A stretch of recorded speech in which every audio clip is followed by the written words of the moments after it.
Yu-Gi-Oh! An incredibly complex card game with tens of thousands of cards. However, what if each set was separated from the rest of the massive card pool and your choices when building a deck were extremely limited? In this series, in order to learn Yu-Gi-Oh! From the ground up, I will be embarking on an adventure through the history of the card game with Jeexx.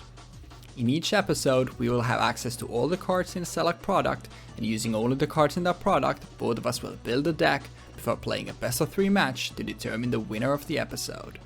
We will move in a chronological order in the series, and with each new episode we will forget the cards of the past in order to experience something brand new. We hope you enjoyed this adventure through Yu-Gi-Oh! And its evolution with us. Welcome to the historic Yu-Gi-Oh! Learning journey. What is up, guys and gals? Welcome back to the History of Yu-Gi-Oh! Learning journey, this time with Chaos Impact. And before you crucify me for looking exactly the same as last week, I'm recording this right after I recorded last week's deck breakdown. So that's the reason. Anyways, we're playing Chaos Impact today, so let's take a look at what we have here. Right off the bat, we have Marincess here, as well as some new Dinosaur stuff, followed by Unchained and Gladiator Beast. We also have some gimmicky Galaxy stuff, and obviously one of the better cards that Dragon Link got in Starlight Saphert. Tenyi also gets stuff here, as well as Volatile and Armages, Infinite Tracks. There's a bunch of stuff for existing archetypes, which we're now reaching the point where a lot of sets are just going to be a lot of support for existing things, like Test Panda obviously great. Earlier saw what's his face? Dark Fluid as well. A really big generic card here, obviously IP Masquerena. Should have come as a surprise how good that is for anybody who's ever played Yu-Gi-Oh! Cauldron of the Old Man as well, therefore the life gain synergies if you really want to play the Armages, and then just a bunch of stuff for them, as well as Dream Mirrors, a lot of other things as well. We talked about this when we had the last structure deck episode, but Striker Dragon comes out in this set. But for us, we are playing Gladiator Beast. So without further ado, let's go over the card by card. Once again, I'll start by saying that for my hand drops, I'm playing Ash Blossom and Imperm. Shouldn't come as a surprise at this point, usually. Unless there's something where there's a really clear meta read I'm going for. I think this is just my lineup. And then from the stuff that we are playing from the set, because obviously we have a clean 50-50 split, we're playing 2 copies of Gladiator Beast Atarix. And I'll immediately say that the way Gladiator Beasts work, all of them have this effect where at the end of the battle phase, if this card battled, you can shuffle it into a deck to special summon a Gladiator Beast monster from a deck, except a copy of itself. So they tag out into some other ways, and then if they are summoned by Glad Beast effects, they get different effects. So I'm not going to read these out every single time. I won't talk about the tag out effect unless it's different, because in a couple instances it's a little different, but otherwise I'll just say their summon effect if summoned by a Glad Beast is, and then whatever that is. So Atarix, if summoned by a Glad Beast, you get to Foolish a Gladiator Beast monster from your deck or extra deck and make Atarix become its name until the end of the turn. For Vespasius, at the start of the damage step, if any of your Gladiator-based monsters battle, you can spell summon this card from your hand, and this is a hard once per turn. And then while you control this card, summoned by the effect of a Glad Beast monster, obviously works itself.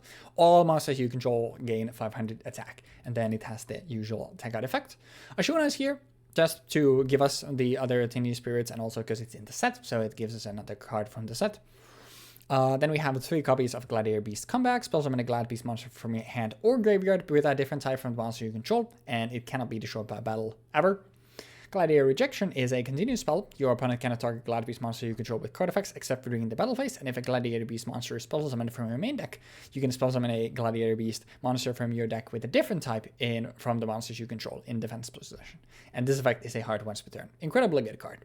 Gladiator Beast United is their fusion spell, a quick play spell. During the battle phase, shuffle into the deck from your hand, field, or graveyard the fusion materials that are listed on a Gladiator Beast fusion monster, then special summon that monster from your extra deck, ignore each summoning conditions. This is a hard once per turn. You can only activate 1, and you cannot declare attacks turn you activate this card except with the Glad Beasts. 1 copy of Call by the Grave, 1 copy of Monster Reborn, and Action Magic Double Banking, which I just come on this. Okay, I mean it's battle phase related things. The only reason why we're running this is to get double or nothing and Utopia double. Yeah. Gladiator is the 1 copy. It's a container ship. While you control a Glad Beast monster, all monsters your opponent controls must attack if able. Once per turn, you can shuffle 1 Glad Beast monster from your hand or deck into the main deck, then target a Glad Beast monster you control. It gains attack equal to its original defense until the end of this turn, even if this card leaves the field. And if this card in the spell drop zone is destroyed by card effect, you can activate its effect. This turn, Glad Beast monster you control cannot be destroyed by battle. As for the old Glad Beast that we've already seen, we have 2 copies of Augustus. Augustus just gives you more swarming. 1 copy of Bestiary. Bestiary pops spell traps. Darius gives you a monster board. A quest. A quest is a warrior returning alive. It gives you back all of these effects are the Glad Beast effects, by the way. Gives you back a Glad Beast from your graveyard to your hand. 3 copies of Andal, because we're running the Rescue Rabbit for normal. I don't remember if we ever addressed that, but it's essentially like normal support is normal monsters are considered and subtypes that you can get support for. And we have obviously Tenyi here, so we can play Rescue Rabbit. I think we talked about that. I know I'm talking about the Jeexx. I'm not sure if we talked about that on tape. 2 copies of Test Tiger. If you control a phase of Glad Beast monster, you can spell summon this from your hand. You contribute this to target a phase of Glad Beast monster you control, shuffle it in the deck, and then do the Gladiator. Essentially do the Glad Beast tag out without having to use the battle phase. 3 copies of Blue Proving Ground, which is a Rhoda for Glad Beast. 3 copies of Unexpected Die. If you control no monsters, summon Handle from your deck. 1 copy of Double Nothing, because if everything else fails, we can pretty easily make Utopia and then use this to OTK. And then finally, a single copy of Gladiator Beast War Chariot, which is a monster negate. For the side deck, we are running a single copy of Sagittari, which the Glad Beast summon effect is discard 1 Glad Beast monster to draw 2. Second copy of Aspasios, 3 copies of Vishuddha, which gives us a bounce from the grave if we control a non-effect monster. And second copy of Glad Beast United, 3 copies of Tenyi that will always go in, but I just couldn't fit them in the main deck. 1 copy of Gladiator Beast Charge, which gives us pops. 2 copies of Bye-Bye Damage, just because these were the last 2 slots that I couldn't kind of come up with what to put in there. And then we have a Glad Beast Dragases, Nightmare Serb, and a second copy of IP Masquerade. One of these 2 is going in for Galaxy Satellite Dragon, which is only here to give us Dragon as a... Actually, was this... I think it was Dragon... But now when I'm looking at this... what dragon did I need this for? I'm sure it was something... I mean, whether we have 14 or... Oh, never mind. Yeah, not dragon. It was to give us numbers. That's what it was. Because we obviously get... This gives us the double, gives us Utopia double, but there is nothing gives us number otherwise. This is the only thing that mentions numbers, and I really wanted Utopia, so Galaxy Satellite Dragon gives us that. Like I said, we have this, so the idea here is you go 2 monsters, you go into Utopia double, you can detach 1 to add a double nothing from your extra deck, then use this to summon out a Utopia. You swing with Utopia, it's now 5k because of this new negate its own attack using its own effect. Activate double or nothing, and then it becomes 10k, and then swing again, and you win. As for the other stuff in our extra deck, like I said, I can't even summon this. 2 copies of Test Panther, which is new. 2 monsters, including Glad Beast monster. If this card is link summon, you can add a Glad Beast card from your deck to your hand. You can target a Glad Beast monster you control, shuffle that Glad Beast monster into the deck, and if you do spell summon a blah blah blah blah blah, do the Gladiator Beast tag out, and on summon it gives you a Glad Beast. Really good. IP Masquerade, since it's the first time that we're seeing this, let me explain what it does, just in case you don't know. It takes 2 non-link monsters, and during your opponent's main phase, you can crack as a quick effect link summon using a link monster. Using this monster, you can link summon into 1 monster, and a link monster that is uses this card as material cannot be destroyed by your opponent's card effects. Usually, if you can't do other things, you end on IP Masquerade and 1 other thing. Then on your opponent's turn, you can tag out and make Unicorn to spin one of their combo pieces, obviously. That's usually how it goes early on. We have a Phoenix, we have a Unicorn, and then we have Unchained Abomination. To link 4, 2+ monster, including a link monster. If a card on the field is destroyed by a card effect, except by Unchained Abomination, you can target a card on the field and destroy it. When another monster is destroyed by battle, you can target a card on the field destroyed, and during the end phase, you can target a card on the field destroyed. It's the boss of Unchained, and it wants to destroy things, if you couldn't figure that out.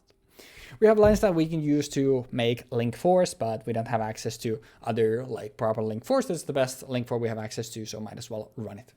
Then as for the Glad Beast fusions, we have 2 copies of Tamer Editor. It takes 2 level 5 or higher Glad Beast monsters, must be special summoned from the extra deck by shuffling the above cards you control in the deck. These all are normally contact fusions. Once per turn, you can spell summon a Gladiator Beast monster, fusion monster from your extra deck, except Tamer Editor, ignoring summoning conditions. At the end of the battle phase, you can shuffle a... if a Gladiator Beast monster battle, you can shuffle that monster in the deck or extra deck to spell summon a Gladiator Beast monster from your deck. It just gives everything the Glad Beast shuffle effect. We have a Geyseris, which takes Bestiary and 1 other Glad Beast monster. It's a counter fusion using those. And when this card is special summoned, you can target up to 2 cards on the field, destroy those targets. At the end of the battle phase, it has to tag out, but it gets to summon 2 Glad Beast monster from your deck, instead of 1, but it cannot summon Bestiary. Then Heraklinos takes Laquari and 2 other Glad Beast monsters, but we're only summoning this through Tamer Editor, so it doesn't matter.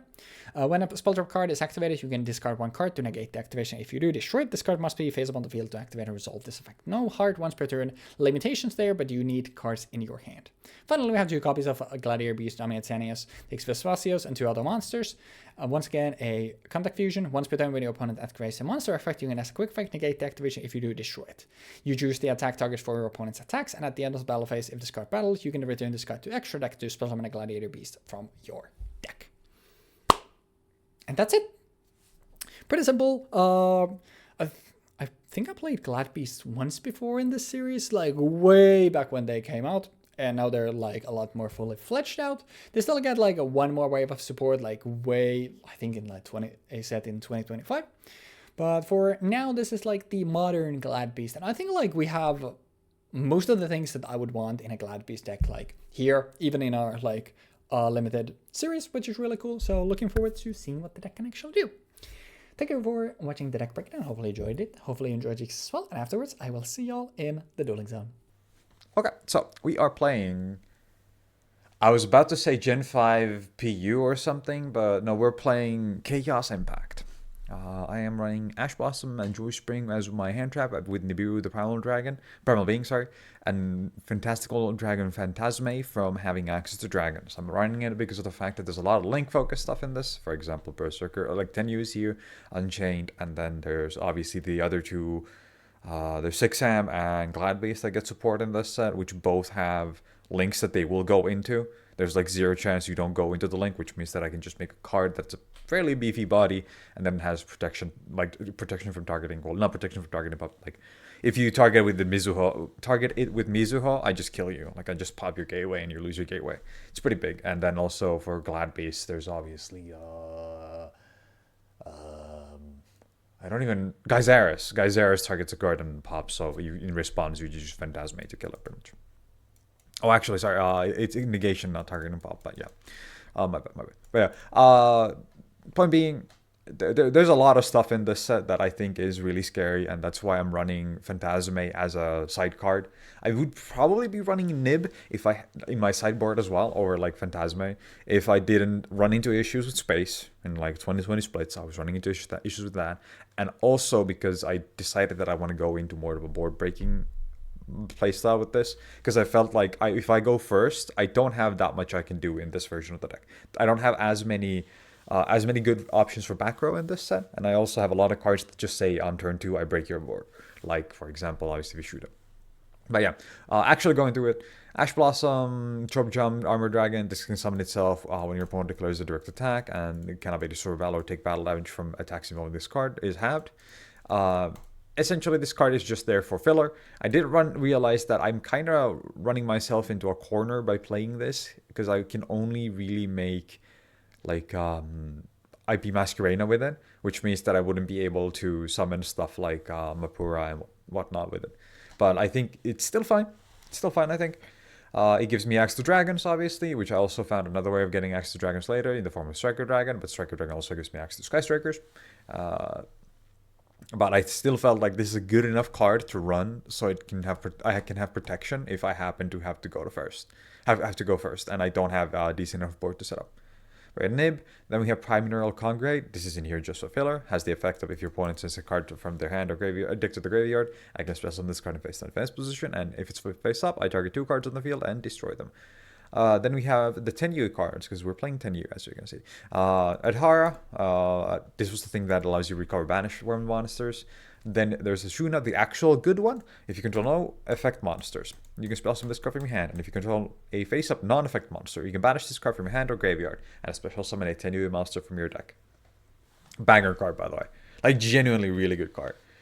I think this kind of just makes this deck function from here on out, and obviously they're going to keep getting more stuff in the form of other archetypes that you can splash them into that work really well together, because this thing is for example, this thing gives you immediate access to a level 1 tuner, and also gives you access to a level 7 and level 4 and so on. This thing is just the perfect piece to add to this alongside the synchro that they get, and it kind of justifies why Adhara was a tuner to begin with, because it was something that I was questioning originally when I was playing the deck. Adhara being a tuner just didn't feel like it made sense, because you're never in a position where you can use it for anything decent.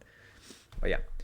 Then everything else is the same. There's nothing new in that regard. And then there's a Shuda, Called by the Grave, the field spell Foolish, Monster Reborn, Hornet Drones, because we're running Sky Strikers, obviously. We're running 7 cards of Sky Striker, Spiritual Entanglement, target 1 face card your opponent controls, monster your opponent controls, and banish into the end phase. Allows you to pretty much get rid of cards that are problematic on board, or have your opponent force a reaction from your opponent. Sure, it's a once per turn thing, but I think this is still a decent filler card, because obviously I'm going to slide it out in game 2. But I think for going in game 1, I go first, or I go second. I play this to break shit on board, and maybe even use like Widow Anchor. You could make the argument that you should be using Widow Anchor instead, but Widow Anchor has the problem of it can give me... I can take cards, right? I sure can take cards, and I can negate cards, but they don't leave the board, so I can't win on that turn, for example. Or I can't form... I can't mount an offense that would prevent Weebfox from like having a snapback and stuff. I think overall Spiritual Entanglement is better than another copy of Widow Anchor. And also, again, space. I would have to be running a 42 card deck if I wanted to run another Widow Anchor. Terraforming, Waterfall Dragon Souls, Phantasme, Adhara, more copies just to hit like playsets. Borlow Dragon for a top end if I happen to think I'm gonna go first in game 2. And Moral Sword Dragon if I think I can just push for a game depending on the archetype that Weebfox is playing. Kagari, Kaina, Afterburners, more Sky Striker stuff pretty much just for the sake of like pivoting over into a more Link like prominent playstyle. Having access to just like if I happen to open a fucking Engage and a Hornet Drones, that's a Link 3. That's an immediate Berserker of the Tenyi, and even possibly could probably go into these guys fairly easily. But yeah, then we have in the actual extra deck, which is really relevant this time, we have Draco Berserker of the Tenyi, which has the effect of when your opponent activates a monster effect, you can banish it. This thing is frustrating as fuck to deal with. If this attacking card destroys an effect monster by balance into the graveyard, this card gains attack equal to the destroyed monster's original attack, and also it can make a second attack during the battle phase. Then we have Berserker the Tenyi again, Draco Masters the Tenyi, 2+ monsters, including a Link monster, cannot be destroyed by battle with effect monsters. If you control no other effect monsters, you can destroy effect monsters on your opponent controls other than the number of non-effect monsters you control or in your graveyard. And you can only use each effect, or this effect of Draco to mess with Tenyi once per turn. IP Masquerena, obviously we talked about IP probably at this point. This card just kind of enables you to have play patterns such as you make a Link 2 in the form of IP, and you put a body on board, you summon Unicorn, or you summon Griffin. The Griffin's not really relevant for that, but yeah, essentially, IP Masquerena is a Nightmare Unicorn in instant speed on your opponent's turn, and it's genuinely like frustrating as fuck to play into with a lot of the lower power level decks. Even in this format, I could be running this. I could just like spew out 2 cards, make IP, and have a third body in the form of like Hornet Drones, and then my opponent gets Weebfox gets a turn, I fucking summon Unicorn, I spin his Test Panther, his Shogun, his what the fuck is... What are the things that Unchained has, the big one? You just shuffle, you spin any of those, and it's like, yep, sucks to suck, bro. And I don't think that's very fun. But yeah, I think IP itself is a really interesting card because of the fact that the quick effect on your opponent's turn is the same as like a synchro summon. Like Formula Synchron is one of my favorite synchro monsters, specifically because it enables synchro plays on your opponent's turn. In instant speed, you get to play the game, which is, oh, I'm gonna summon out summon a shooting star, I'm gonna summon a quasar, I'm gonna summon out something else that's gonna be impactful right now. And I think that's genuinely really cool for a lot of these decks. IP Masquerade makes this the easiest fucking thing ever. Like genuinely, this is like the easiest thing ever for any archetype to do from now on. Whereas with Formula Synchron, you needed very specific cards to make Formula Synchron because it's a level 2 synchro, and then on top of that, you needed a very specific target to go into. But now it's like, oh, I have IP Masquerade, and I have a card that I want to go into. Well, I'm gonna go into the card that I want to go into with the IP Masquerade and another card. Or yeah, great, fun. But it's cool. Yeah, legitimately cool. It's cool until somebody decided that we need to make a counterpart for this girl that just. We'll talk about that in like a year. But then we have Makoto Tenyu, Shamato Tenyu, Kagari, Shizuku, and Striker Dragon. Striker Dragon being the thing that gives me access to Strikers, which is Sky Striker in this case. But yeah, that about does it. I think this deck is pretty on par with everything else that I played recently, but more so specifically obviously with the Tenyu deck that I had. I don't remember what set it was right now, but the Tenyu deck that I played in that episode was more like I'm gonna go first, I'm gonna set up a like graveyard so that I can play in response to you, and I also have a lot of face downs that can just in instant speed stop you in your tracks, and I have the field spell to give you more cards. But that about does it. Good luck with the games. What is up, ladies and lads, and welcome back to the History Yu-Gi-Oh! Learning Journey, this time with Chaos Impact. We're very close to the next anniversary episode, but today we're tackling Chaos Impact. Jeexx, how are you feeling today, and how are you feeling about Chaos Impact? I think this set is one of the most boring sets we've had in a long time. The name has Chaos in it, and there's not a single Chaos card in the set. The cover card is Dark Fluid Firewall Dragon, without having good access to any of the cards that would make it actually decent. I don't know. Because like all of the cards that you would want to play, because I was talking about this with Cloudy, because Cloudy has a Dark Fluid deck. The deck requires cards that don't have Cybers, like don't support the Cybers archetype or Cybers type, and don't have the word Cybers anywhere in their text outside of being token generators. Therefore, as we established with Galaxy Tomahawk, that's not okay. Yeah. So, half of the one card like starters for the deck are just gone. 07. Which means that it's pretty much unplayable. So I ended up making some slop. We love slop. Well, I'm also playing slop, but I'm playing different kind of slop. And yeah, also I forgot to mention, but the reason why I'm going no cam is because by the time we're recording this, no matter how I adjust my curtains, like the sun is shining directly on my face. So I figured that, you know what, instead I will just go no cam, which I think is gonna be perfectly fine. Regardless, I think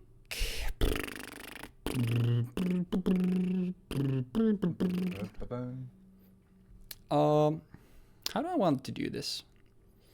I'll start by activating an unexpected die. Go for it.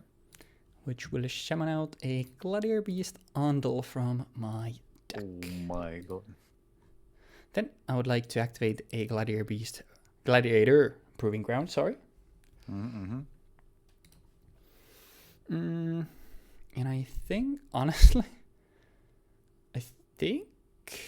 my best bet is to actually add another one. More Andals. Oh. I'll use this Andal to make a Link Spooter. And then I would like to activate the effect of Link Spooter to summon out the Andal from my hand. I will then use these two to make a Test Panther.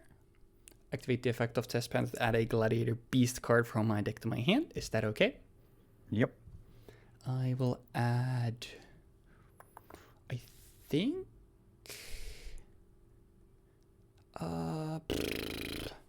Does anything do anything here?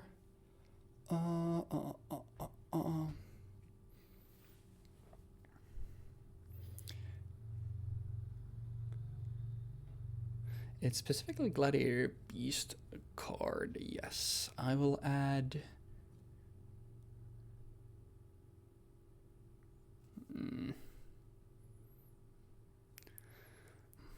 My hand is so awkward for this. I think it still needs to be probably this question mark. Actually, does this, if I go for this normal UI, well, the board is not going to be impressive, but I think this somewhat works. I'll add Augustus to my hand. Well, I will normal summon a Bestiary from my hand. okay. I will use the effect. Oh, In response to the normal summon of Bestiary, I count 1, 2, 3, 4, 5. I would like to drop Nibiru the Primal Being. this was one. Link Spider was 2. Third was Andal Testban. Actually, isn't it special summon 5 times in a row? A normal No, or yeah, it's okay. normal special. Yeah. So everything will get tributed, and I will get a token. Yeah, the token has 2.3 thousand attack, and I summoned in defense, and it has 800 defense.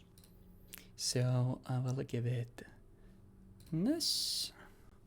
I think that's our first nib in the I think series. so, because like the previous instance where I've had nib in hand, I've just been looking at your deck and I've been thinking to myself, bro, I'm playing into the worst possible deck with this. You can't even summon 2 cards. What do you mean? I mean, this time it was very obvious what I was gonna play, and obviously Nib is very good against this deck. He's also pretty good into Unchained, and the deck that I'm playing against, this is like the perfect card to have, because I'm always gonna be playing like 4 cards, 5 cards minimum, like normal summon 1 and then summon shit around that for until I'm enough to get nibbed. And then there is also what was it? The Cyber Slot pile that I was talking about. That also is super weak to getting nibbed at the end of my first one. Yeah. But yeah, I summon nib, and then I would like to normal summon a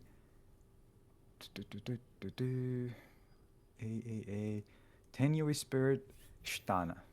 Another 10-euro. I see. The Tenyi deck gets access to the good spirit. Link summon using this to summon. And Tenyi is also like very splashable. I think like around this time, like Tenyi gets splashed into a lot of stuff. Yeah, I think these are extremely strong overall. I think 'Cause, especially like, the dark, which just gives you a like. I don't remember if bounce, it was a targeting or a non-targeting bounce, but still like giving you a bounce from grave and a free body on the field is really good. I think it's non-targeting. I might be misremembering though. But yeah, I go into combat. I would like to attack into your token for 1k. And then swing for 3k. I will take it. And then these 2 and double checking because I don't know if I have anything else I can actually do with the current board state. Because Nibiru, while being really good in this, well, actually, I do have something I could do, but it doesn't leave me in a like better board state. So Fair enough. I mean, 3k is very big. yeah, it's kind of threatening here.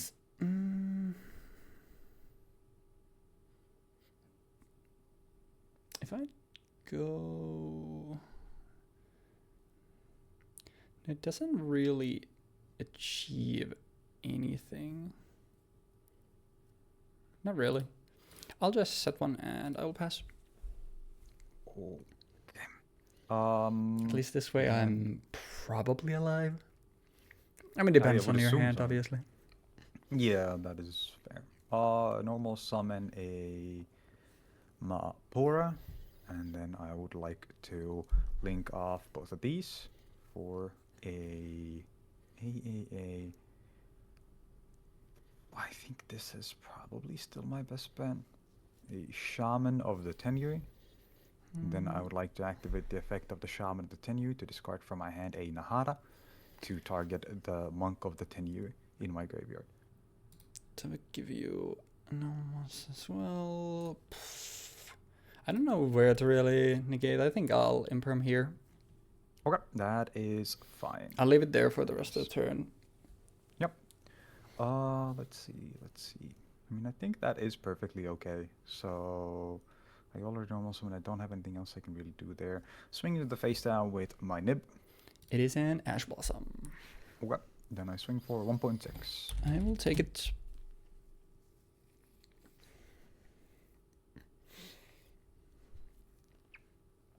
Actually do this here, maybe. It's 3k.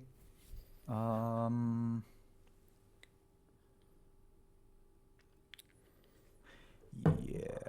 Looks, if you kill one of these, you're 100% gonna kill the nib if you can kill it. Can't swing over it most likely, but you can definitely swing over the Shaman of the Tenyi. I'm just gonna link off both of these for a Berserker of the Tenyi. Mm-hmm. And then pass it over to. I think it makes sense because this gives you the protections.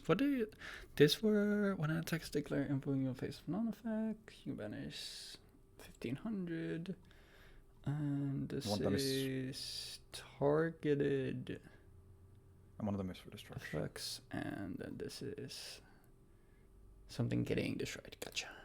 Yep. Well, let's see first if there is anything that I can draw here that lets me do things.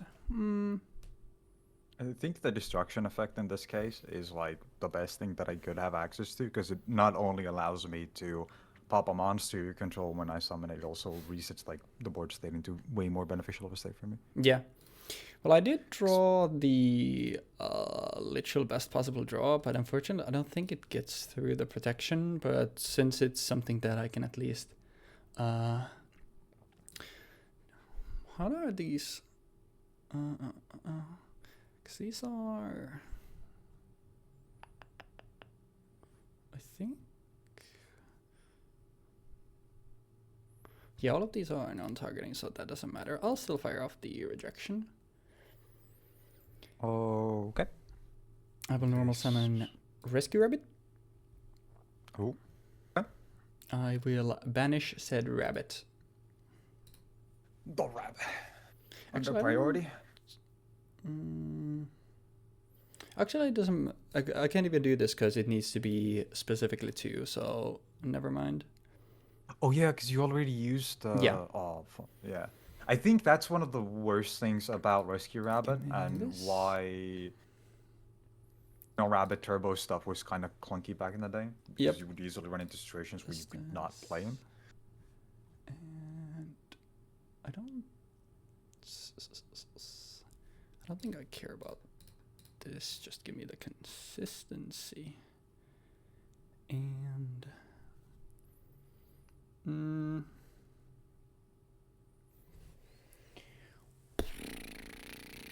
I'm thinking with one card here, but I don't think I want this. It's too much of a brick. I think this is fine. Sure. I'm gonna swap one more card, I think. At least 2, actually, because that and that would make sense, but that's... This was another deck that I was initially planning to play on the anniversary episode, but after like we agreed on like if you're running normal monsters, you actually having access to normal monster support and getting obviously unexpected die, Rescue Rabbit, and Link Spider through that. After that, like I was like, I don't think there's anything that I'm kind of missing afterwards that I would really want to have. So that's why I kind of ended up running this now, because I think it's essentially the same, apart from a couple of cards that it would be in an anniversary episode. And obviously, like for those you would want, at least I like would rather play something more specific that I can't really play otherwise, or something that's maybe I've only gotten to play once. But I do think that this iteration of Gladiator Beast is pretty neat, because it's like it can put up like some decently potent boards, and but it takes a lot of resources to get there. So I think it's like semi-fair, and I just think the archetype is really cool. I think it has a similar issue as what I complain about Heroes having at this point, where you don't really gain your resources back at any point at this time. Like Yep. you just kind of burn your hand and you hope that it works out, and if it doesn't work out, you're sitting there kind of just bummed out. It's frustrating beyond belief. Are you playing the suppression collider thing for unexpected die or what? What the suppression collider? What the fuck is that? Because you said you were playing normal monsters, right? Yeah. Yeah, that's the only normal monster that I saw in the set, and I was like, I'm not gonna play that. Fuck Oh. that. Let's just say that it's no longer in my deck. Okay, there you go. Yeah, the what? fucking level 7 normal monsters, level 8. It would have been really funny if I attributed to drop that shit on your ass. How much attack does it have? Oh, 2.8. Never mind. You're not even big enough to swing over nib. Not enough power to rival Blue Eyes, even all of these years later. I'm trying to see, is there, because let's say I add something with this, I go that, I do that. It doesn't really do anything. That's quite a shame, but I don't think there are any plays I could do with this hand. I open to one of bricks, which kind of sucks. No. Okay. Go for it. Terraforming. Okay. I search for field spell. Yeah, this field spell is crazy. Yeah, this is like an insanely good card for pretty much anything. Start off with a Mapura. Use Mapura for a link summon for a Monk of the Tenyi. Mm-hmm. Then summon out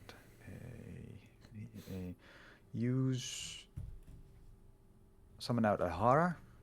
Might end up being actually a really fast episode, which because my Yeah, parents are that- coming to visit, which like I was saying before I started recording, like we can probably at least do one game and then I can pause while they come. But by the looks of it, it might end up being that we can just run through everything before, which is funny. Hopefully not, because that would be a bummer, I think. Because I think I wanted to really see what Gladbase can do in a longer game. Because I think they have a good grind game overall. I mean, I can 'Cause just they always were pretty I good. can just show like if it ends up being a wash, which it looks like, because this hand is very bad, but we'll see.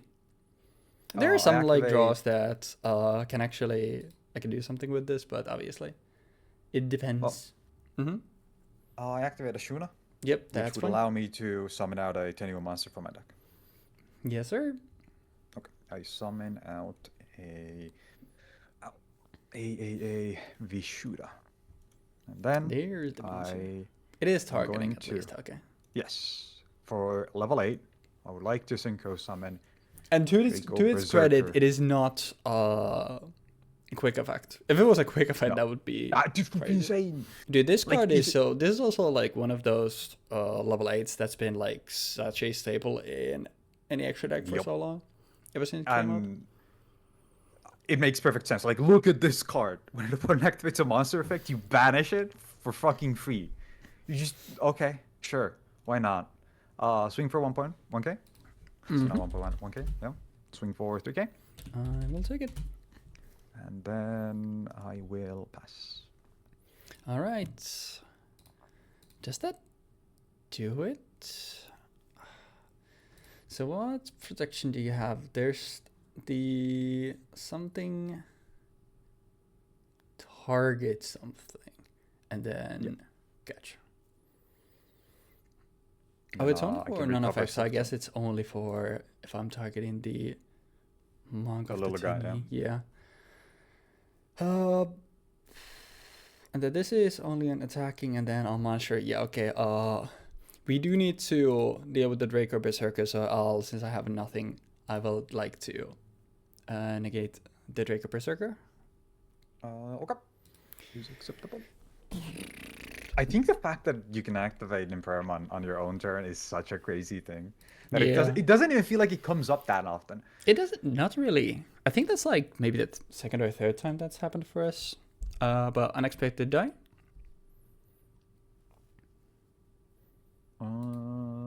Yeah, go for it. Yeah. All right. I will obviously summon out the Ondel. One guy. Summon number 1. Mhm. Then I would like to. I'm not gonna nib my own board here. Why wouldn't you want to nib your own Draco Berserker? Give me a huge token for it. A proving card?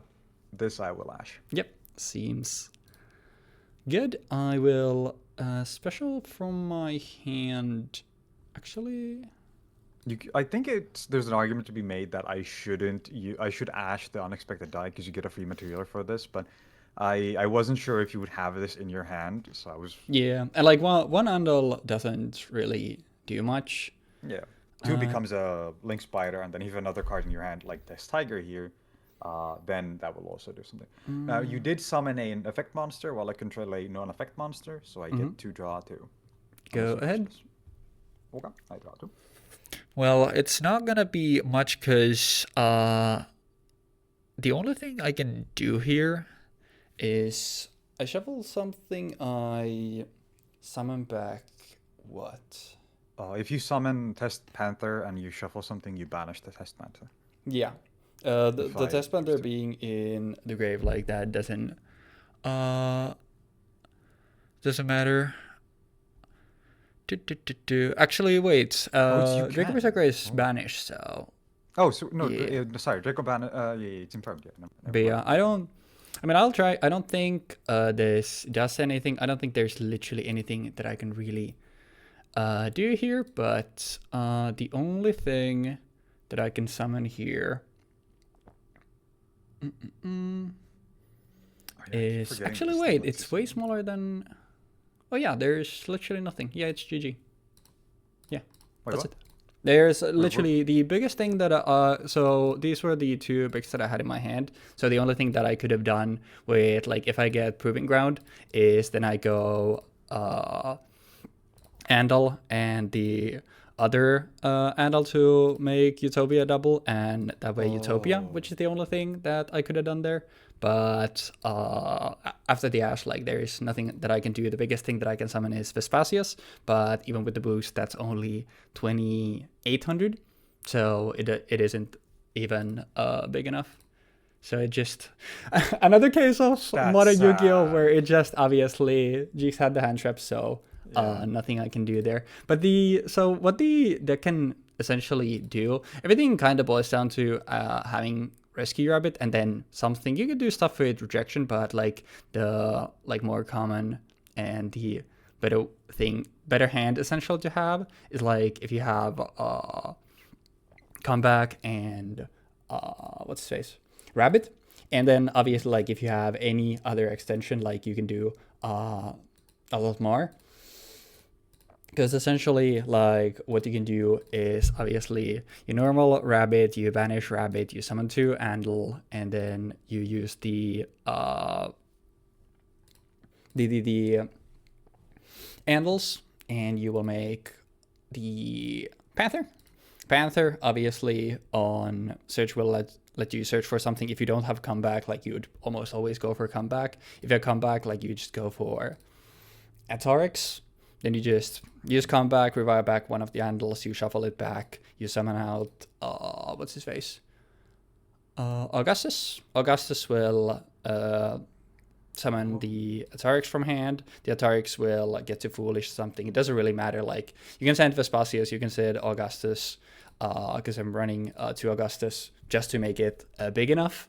So you can then just contact fuse these, and then you can make Domitianus, which is like the most bare bones board that you would have. But then obviously if you have any extension like another Comeback, because it doesn't have any limitations, if you have Rejection, it gives you another body. If you have Monster Reborn, which I'm running, that also helps. If you have like there's like 10 different things that you can have for extension, even Test Tiger, because Test Tiger means that then you can make Test Panther with Tiger and one of the Andals, and you'll have the other one for a Glad Beast name. So essentially anything like that helps.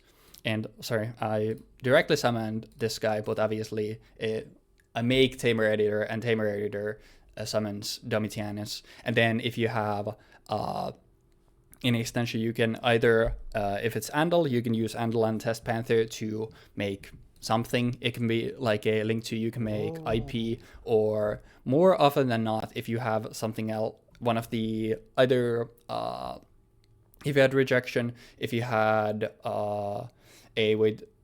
Yeah, rejection. Actually, yeah, rejection also works. If you have a comeback, if you have Monster Reborn, or if you have rejection, because rejection can summon out this guy. Where's the horse? Darius. All of those work, because then as long as you have a way to revive back Tamer Editor, because I'm running IP here and I'm running Nightmare Unicorn, but Nightmare Unicorn is also nice because it's just a Link 3, which lets you put Tamer Editor in the grave, and then you can revive that back with either comeback or something else. Tamer Editor isn't once per turn, so you can then... Oh, yeah.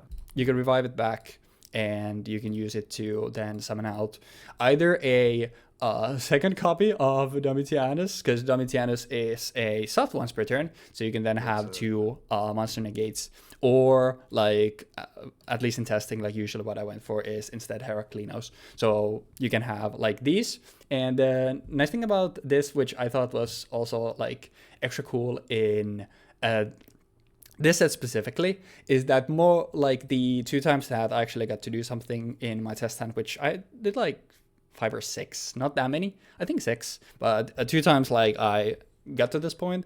And the obviously nice thing here is that you can make Unshade Abomination, which both of these on the negations also pop things, which is now obviously you have the pop already on your end phase, but that doesn't really matter if you're going first, which I prefer to do with this build, because otherwise, like obviously, usually of the Tamer Editor, I'd rather summon Gyzaris to get the pops, but when going first, like it's more often it's just this, which I think like this is like a cool board, because I don't think it's that crazy. Like you have a spell trap negate, you have a monster negate, and then if you're negating something or destroying something, you just get pops, and like I think this is like, it's perfectly balanced in a way where it takes a lot of like specific resources, or like a lot of resources in general you're really weak to. Essentially most hand traps, like Ash hurts you really bad, obviously. If Rescue Rabbits gets Ash, you immediately lose on the spot, but Ash hurts you a lot, Nib hurts you a lot, and what was the Droll also, unless you open like Crazy Hand, Droll hurts. There was like one instance where I would like draw Arctis. It was, I don't know if I guess like if you open a nutty hand, like not really, but draw hurts because you're adding a couple times. You're adding different things, but I thought like this was pretty cool. And then like obviously this Tiger, I never ended up actually, it came out twice in testing, but I never ended up like using its own tribute effect. And more often than not, it was like literally just the like you summon out Andals, and then this is another free body that you can use with an Andal to make this Panther. So then you'll like usually have the other Andal, so you'll actually have a Gladiator Beast name on the board, which is a lot more preferred than having Test Tiger, because it doesn't have the Glad Beast name. But like obviously I only did 6 test hands, so there's a good chance that there's a lot more than this, but essentially like this was like, this is the stuff that you were trying to get to when you went first, and then going second it's like either go Gyzaris, or the nice thing about the Utopia double stuff and having Link Spider is that like essentially just having 2 Andal by some means, meaning that you can put an Andal on the board and make a Link Spider to summon another Andal. Like that's that gets you to what's his face? That gets you to Utopia double, because you can with Test Tiger you can then add comeback, and you can comeback. Yeah, you can add comeback. You can shuffle. You can revive back one of the Andals with comeback, and then you can shuffle back to summon Darius, which will then revive an Andal, which gives you 2 level 4s, and then obviously that way you can just go into the Utopia stuff. And that can just kill me through the fucking Monk of Tenyi in this case. Yeah, through Monk of Tenyi, yeah, because it swings for what? Scary. It's 10k, right? Yeah. Because you go 25, you double it, and then you negate. Yeah, it's 10k. So it's like essentially, if you have 2,000 or anything under, then you die. So if I have this guy in my hand or graveyard, then it's fine. Then I'm fine. I'm alive. Yeah. But that's still like, dude, that's 10,000 damage from what is essentially a Rescue Rabbit combo. That's scary. But I thought, like, in the year 2026.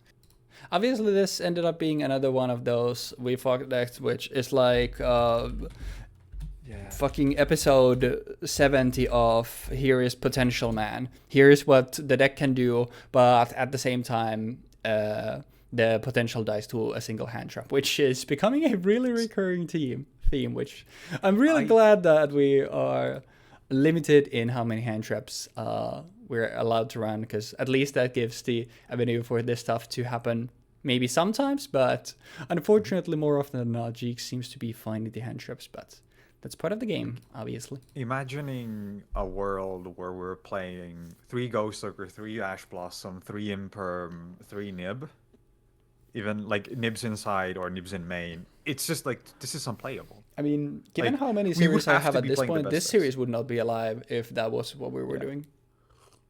That's like... I highly prefer this to that, because whenever I think of this era of Yu-Gi-Oh, I think of the fact that I play a hero lives, oh, it gets ashed, okay. I normal summon fucking Stratos, oh, it gets Veilered, okay. I polymerization, and then it gets hit with some shit. The thing that comes out of it just gets hit with some shit, or I summoned enough cards in total to get shot. Or I think it was actually a hero lives into summon Ferris. Ferris gets effect Veilered, then I normal summon Stratos, and then that Stratos gets Ghost Ogre. This is exactly... So I didn't even have board. Yeah, this is exactly the the short that Oka linked that like a lot of us had seen earlier as well, which like it's pretty viral. I think most people know it, where it's like a person activates something, it gets impermed. Activates something else, it gets impermed. Activates something else, it gets ashed. It's like, okay, fine. Since one passes, the opponent takes their first action, activates a starter. The person who previously got everything negated now fires off their own Ash Blossom, and the opponent opens the one of call by, and it just ends with the person sending their entire fucking deck at the opponent. It's like, alright, fuck this, and it's just perfectly like, legit there. Guy plays 4 hand traps turn 1, then starts their turn, and just fucking gets a single starter and wins the game. Yeah. Fuck that. That's fucked up. Now we do that, but the difference is just that unfortunately the one hand trap is enough. Yeah, but that's also this era of Yu-Gi-Oh! And obviously the decks that we're playing. Like, my deck is a good example of a deck that is resilient to it, because it's got some of the best cards in the fucking format currently. Yeah, that's why Tenyi was so splashable, because it was like, it's also like not that committal, because you have essentially like as long as you can put a single monk on the board, like you can then have well, not actually infinite extension, but for the sake of it, of course, for the sake of it, like near infinite extension, and obviously it's also really good protection and removal and other effects from your grave afterwards, which is really neat. But yeah, and they also got this guy in the set, which is really scary. The new Draco Masters, yeah. So I built this deck with the thought process of, oh, I'm going second, huh? I'm just gonna go second, huh? Every time.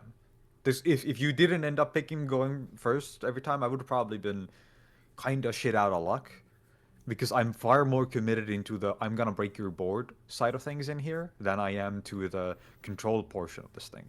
As you like, I don't have any traps in this deck that have any kind of like actual control potential. I have a couple of Widow Anchors, but I also mostly invested into removal, reactions, and then obviously with the help of Draco Masters, the ability to just pop your shit.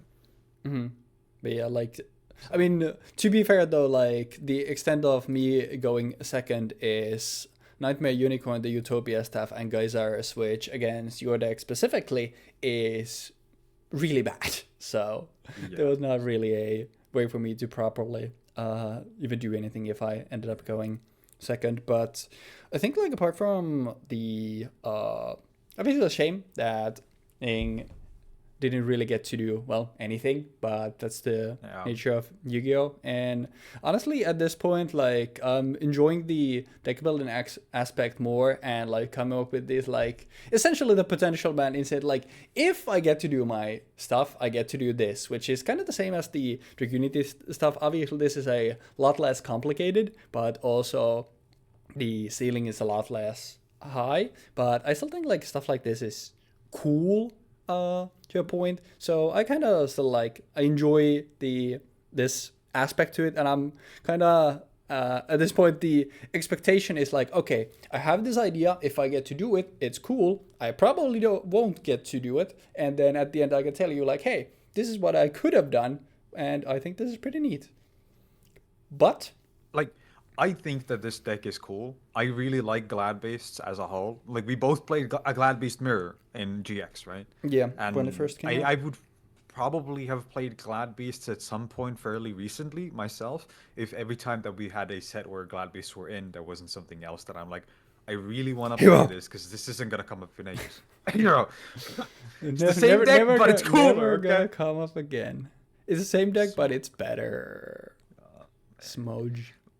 But I think at this point, like, Glad Beast is like good, but obviously, like, when it came out, it was way ahead of its time, and it was like the best tech, pretty much. But Yeah. at this point, like, there's a lot more other stuff, but I still think like the things that they do are neat, and a lot of the like sports stuff that they got, like especially stuff like Test Panther, like fixes a lot of the things, because it's obviously in at this point in time, like getting close to the COVID era, you get like battle phase focus archetypes not really functional. So like finding ways to keep some of the identity there, but like jumping without having to jump through these like really convoluted hoops that frankly at this point in time like shouldn't exist anymore. Like I think that's neat.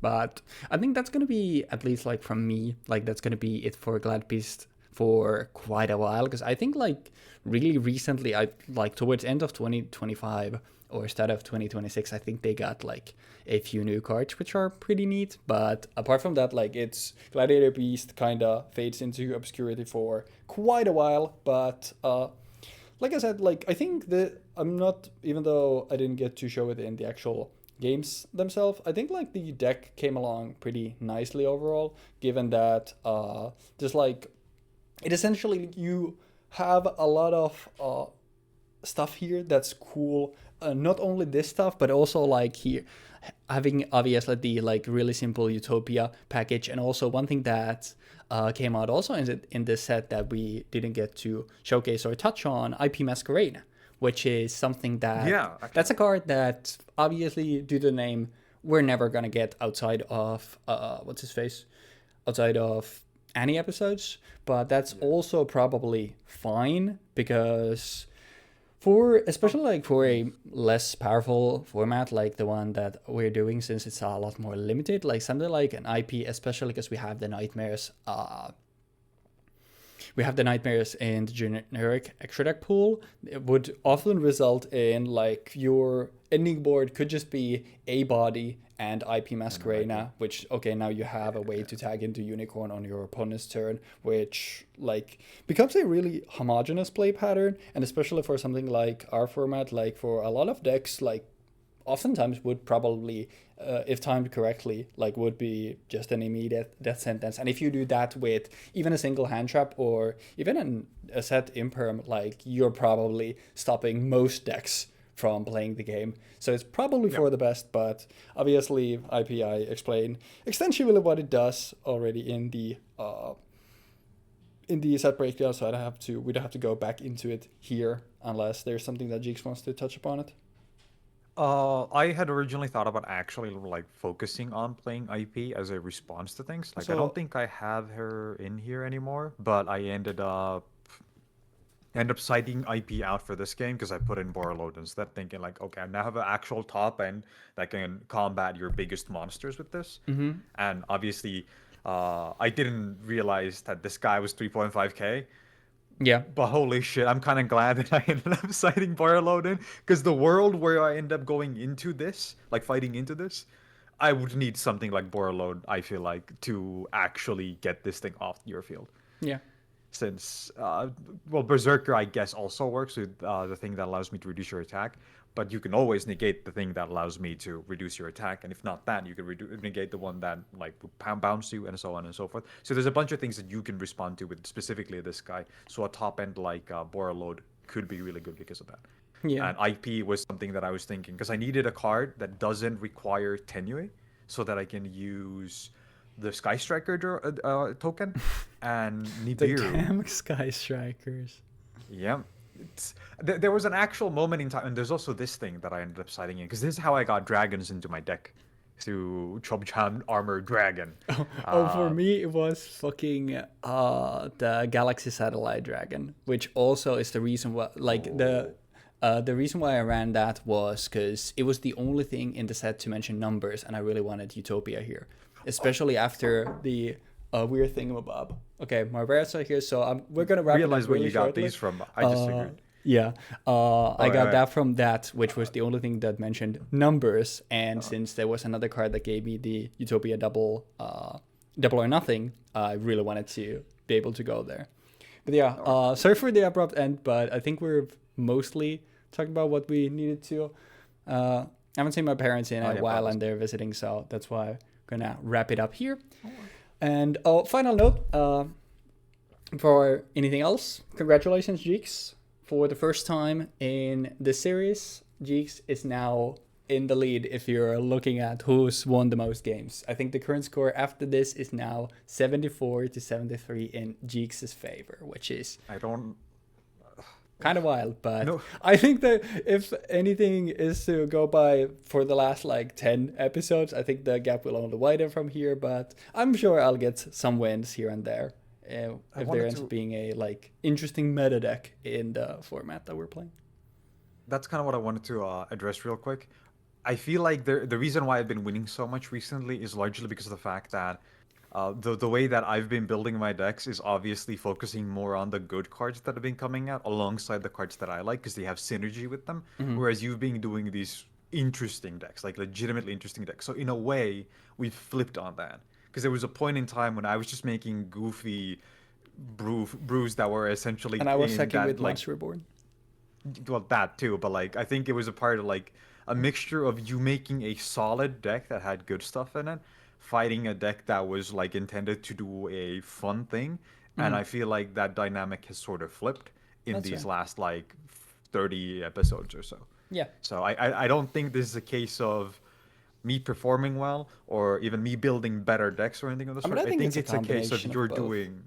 Yeah, I think it's multiple factors cascading. Well, I keep saying that cascading because I've been doing CSS, but combining into this current win streak, and I don't think that this will last. And I think you will also get your own win streak as soon as we start heading into a period of time where there's less of these super obviously good archetypes around.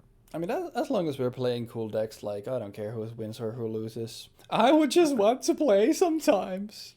Next time. But no, I'm just joking. But yeah, I really need to go now. So I don't remember what the set is that we're doing last time, but you're going to find out by being there. So thank you so very much for watching. We'll see you next time. Hopefully you enjoyed this episode. Have a great rest of your week, and peace.